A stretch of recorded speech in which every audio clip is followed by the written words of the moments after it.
Bab 165. Ya, makan kamu dulu yuk. Ucap Boril menahan dua sisi wajah istrinya lalu menyatukan bibir mereka kembali kali ini dengan lebih menuntut dan sungguh rada manis dari bibir merah muda milik Aprilia selalu tak pernah membuatnya bosan malah semakin candu semakin haus dan lapar akan sebuah penyatuan yang Boril menahan tubuh istrinya yang kini menempel padanya dan Aprilia tengah tenggelam di lehernya. Mungkin Boril merasa tak nyaman lebih kepada malu jika Aprilia mendapati dirinya belum membersihkan diri sehabis pulang bekerja. Untuk seketika Aprilia terdiam sambil berpikir. Krisis percaya diri lagi. Aprilia pun kemudian tidak kehilangan akal untuk membangkitkan rasa percaya diri suaminya. Aku bantu. Aprilia tak pernah meragukan kasih sayang suaminya untuknya. Boril masih sama romantis dan selalu menomorsatukan urusan keluarga dibandingkan dengan pekerjaan meski terkadang dia harus meminta maaf karena sedikit agak lambat datang seperti pada malam ini. Namun dari semua itu Aprilia selalu mengerti Boril selalu ingin menjadi yang terbaik entah mengapa akhir-akhir ini Boril dilanda krisis kepercayaan diri yang cukup mempengaruhi mentalnya karena terkadang mungkin faktor usia yang jauh berbeda di antara mereka berdua membuat Boril seperti itu. Pernah Aprilia ingin menghadiri pesta pernikahan temannya waktu masih kuliah dulu dan Boril sama sekali tidak mau menghadirinya mungkin karena sering disangka sebagai ayah dari Aprilia bahkan terkadang Aprilia kesel sendiri orangnya dengan mengatakan. Yang bilang aku ini anaknya mas gak punya TV kali di rumah masa gak tahu siapa istrinya Oner. Wang Pet. Kadang Boril tertawa dengan candaan istrinya itu namun kadang Viana sering memergoki Boril juga melamun kadang juga dia mendengar kalau Stella sering ditanya oleh Boril. Papa ketuaan gak sebuat mama kamu. Dari situlah Aprilia bertekad untuk membangun kembali kepercayaan diri suaminya dengan memberikan sebuah kejutan ulang tahun pernikahan seperti ini yang nampaknya akan sangat disukai oleh Boril. Dia sengaja mengirim anak-anak untuk malam ini saja menginap di rumah kakek dan neneknya agar mereka berdua bisa memiliki waktu yang panjang untuk saling bercerita seperti sekarang. Setelah lelah beraktivitas di kamar mandi tadi, keduanya lalu memutuskan untuk tiduran di ranjang dengan pakaian tidur yang sudah disediakan oleh pihak hotel. Boril sesekali memainkan bunga di atas wajah istrinya. Dia suka setiap kali Aprilia tersenyum merasa geli karena bunga-bunga tersebut mengenai hidungnya atau bahkan kupingnya. Mas gak nyangka kalau anak bule cengeng ini akhirnya jadi istri mas. Ucap Boril. Ucap Boril sambil menjawil hidung mancung istrinya. Tak keras namun mampu membuat Aprilia sedikit menjerit. Iya. Tanya Aprilia yang dibalas dengan anggukan kepala Boril. Aprilia lalu tersenyum lagi. Ia menggulingkan tubuhnya hingga kini berada di atas Boril. Bertumpu dengan satu lutut, Aprilia menyangga tubuh kecilnya.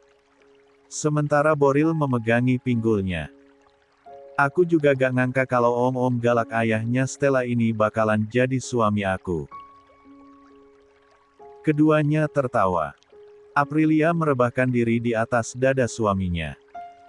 Ingatan keduanya lalu terlempar pada beberapa tahun lalu. Papa, Aprilia boleh ikut lagi kan? Tanya Stella saat dijemput pulang oleh ayahnya di gerbang sekolah. Dengan pandangan menelisik dari ujung rambut sampai ke ujung kaki, Aprilia begitu takut dengan tatapan ayah sahabatnya itu. Kamu yang kemarin ngompol di mobil ya? Tanya Boril. Aprilia yang masih duduk di bangku kelas 2 SD itu mencicit ketakutan karena tatapan tajam dari Boril. Ih, papa. Kok gitu? Kata Oma. Oma sama opa lagi nggak ada di rumah lagi ikut seminar makanya aku suruh ikut ke bengkel karena lagi ada tugas sekolah aku ngajakin Aprilia juga. Kenapa harus ajakin? Tanya Boril lagi. Sungguh Boril tidak membenci anak kecil bahkan cenderung menyukainya, namun netra abu gadis kecil itu seperti menyimpan sesuatu, seperti mengeluarkan sinar kebencian yang membuat Boril insecure setiap kali ditatap oleh mata gadis kecil itu. Ih, nanti Oma marah lo kalau kita nggak ngajakin Aprilia. Aprilia ini anaknya Pak Apko sama Bu Yana. Ucap Stella lagi. Hari sudah semakin panas dan matahari meninggi. Kedua gadis kecil itu masih menunggu di luar mobil sedangkan Arik tidak kunjung juga membukakan pintu mobil bagi mereka berdua. Beneran kamu anaknya Mang Apko? Tanya Boril. Aprilia lalu menganggukkan kepalanya. Kok bule? Tanya Boril lagi. Membuat Riana ketakutan karena ditanya yang macam-macam dan akhirnya yang geram adalah Stella. Udah apa-apa mah banyak tanya, ayo Vi kita naik taksi aja. Ajak Stella. Iya ayo naik, papa ajakin kalian ke bengkel tapi janji jangan ada yang mompol, jangan ada yang nakal ya. Boril membukakan pintu otomatis namun masih memandang judes pada gadis kecil yang dianggapnya meledek dengan netra abunya yang diam-diam melirik padanya kemudian membuang pandangannya lagi. Udah tukang mompol, tatapan matanya judes lagi, gerutu Boril dalam hati. Sebagai seorang pria single dengan satu orang anak yang masih kecil ditambah kesuksesan serta materi yang berlimpah membuat Boril Fabian Rohichan menjadi salah satu daya tarik bagi kaum hawa di sekitarnya. Bahkan Boril tak perlu bersusah payah untuk menarik perhatian mereka dan membuat mereka jatuh dalam pelukannya. Justru para wanita tersebut yang datang padanya kemudian menggodanya. Bagi pria bebas seperti Arik hal itu sah-sah saja asalkan suka sama suka dan bukan dengan istri orang. Seperti pada saat siang ini ketika salah seorang pelanggannya yang datang untuk mencari mobil tiba-tiba saja ingin menservis si pemilik bengkel. Stel, papa ke atas dulu ya, ucap Boril pada putri kesayangannya Stella yang kini tengah mengerjakan tugas kelompok menghias donat untuk kemudian besok dibawa ke sekolah dengan sahabatnya Aprilia Ayu selepas mereka dijemput dari sekolah dasar tadi oleh Boril. Stella tak menjawab, dia memandang dengan sinis wanita tua dengan dandanan menor dan pakaian yang kurang bahan sehingga tarik sana tarik sini membuatnya kesal setengah mati. Seharusnya sang ayah menemani mereka dan mengajari tentang rumus matematika yang terasa sulit, bukan malah mengajak tante itu naik ke atas. Ayo Stel, kerjain lagi, masih ada 4 halaman, ajak Aprilia. Bule anak penjual soto sahabat karibnya. Vi, aku nggak mau punya mama, sambung kayak dia, kayaknya jahat dan galak. Mama sambung itu apa? Tanya Aprilia polos. Cek, mama tiri Vi, mama tiri kayak mamanya si Lala, jawab Stella sambil menyebutkan satu tokoh anak protagonis yang kerap kali disiksa oleh ibu tirinya. Kata ibu semua ada ganti film itu bohongan, nggak ada yang nyata. Ungkap Aprilia lagi.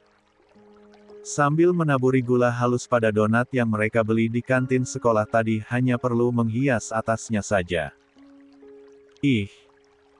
Beneran tau Vi, kalau di film ada ibu tiri yang jahat yang suka nyiksa anak tirinya, kadang dipukul atau dijemur, itu berarti benar. Terus aku nggak mau kalau sampai nanti punya ibu tiri, pasti aku akan dikayak gituin. Ucap Stella penuh kegeraman, dia sama sekali tidak mau kalau nanti ayahnya dikuasai oleh wanita lain yang nantinya akan mengambil kasih sayang sang ayah. Terus kamu maunya ibu tiri yang kayak gimana? Tanya Aprilia.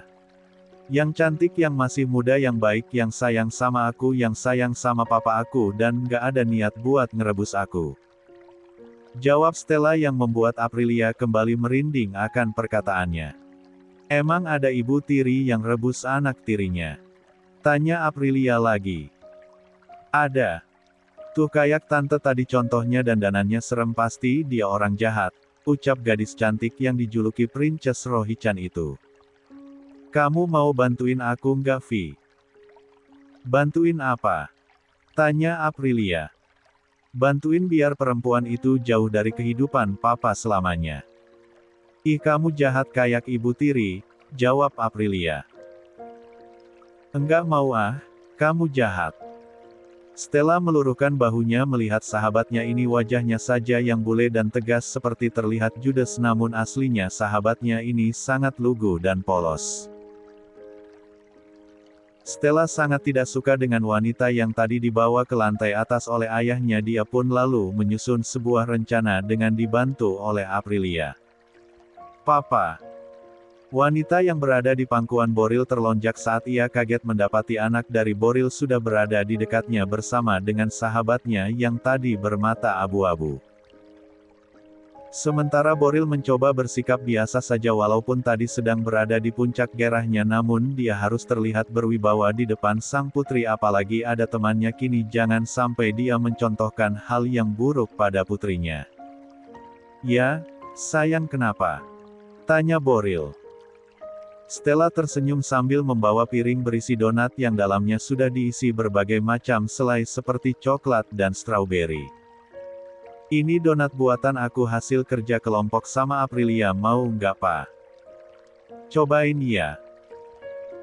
Ucap Stella sambil menyuruh Aprilia duduk di dekat ayahnya untuk memberikan donat yang dibawa di piringnya sementara Ophelia menyuguhkan donat yang dibawanya untuk si wanita teman Arik yang sangat dia benci itu. Wah, sudah cantik berbakat masak lagi, puji Gladys, wanita dengan dandanan menor itu. Silakan tante, boleh cobain satu kok, dua juga gak apa-apa, tawar Stella pada Gladys. Aduh, terima kasih cantik, Gladys pun mengambil donat itu satu begitu juga dengan Vina yang takut-takut menyodorkan piring berisi donat itu pada Boril. Silakan om. Ucapnya takut-takut. Untuk pertama kalinya Boril bisa melihat dengan jelas bola mata berwarna unik itu dari jarak dekat ternyata bukan sifat keras dan mengejek jika terlihat dari dekat seperti ini namun ada keteduhan dan kecantikan yang tersimpan di dalamnya. Sehingga tidak bosan untuk menatap lama-lama netra tersebut. Om, tegur Aprilia. Boril pun mengerjapkan matanya berkali-kali apa-apa tadi. Ya Tuhan jangan sampai dia memiliki kelainan karena mengagumi seorang anak kecil. Boril segera menggelengkan kepalanya membuang pikiran buruk saat itu juga. Ketika kecil dan beranjak remaja masa-masa anak-anak Stella serta Aprilia disuguhi oleh tontonan sinetron yang kebanyakan menceritakan tentang penyiksaan anak tiri oleh ibu sambung mereka. Dimulai dari sinetron Bidadari lalu kisah sedih di Hari Minggu Putri yang tertukar atau apalah namanya yang pasti judul zaman dulu tidak seperti sinetron ikan terbang yang sekarang. Ibu sambungku adalah mantan kekasihku. Atau wanita yang kucintai, hamil anak ayahku. Atau juga, suamiku, ayah sahabat karibku. Forget it. Pada masanya, sinetron itu sangat laku keras di pasaran setelah era Jin dan Jun Tuyul dan Bayul maka terbitlah Ibu Sambung yang kejam dan gemar menyiksa tapi itu hanya dalam sinetron dan sayangnya tontonan itu justru sangat meresap di hati Stella Amanda Rohichan. Dia tunggu dewasa sebelum waktunya semenjak ditinggalkan oleh sang ibu untuk selama-lamanya Stella sang Princess Rohichan diasuh oleh sang nenek dimanjakan dengan penuh kasih sayang tapi dia sama sekali tidak mengizinkan kalau ayahnya menikah lagi.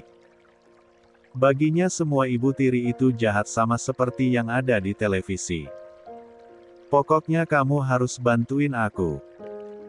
Sugesti Stella pada Aprilia di mana keduanya sudah berencana untuk memberi pelajaran pada teman kencan sang ayah.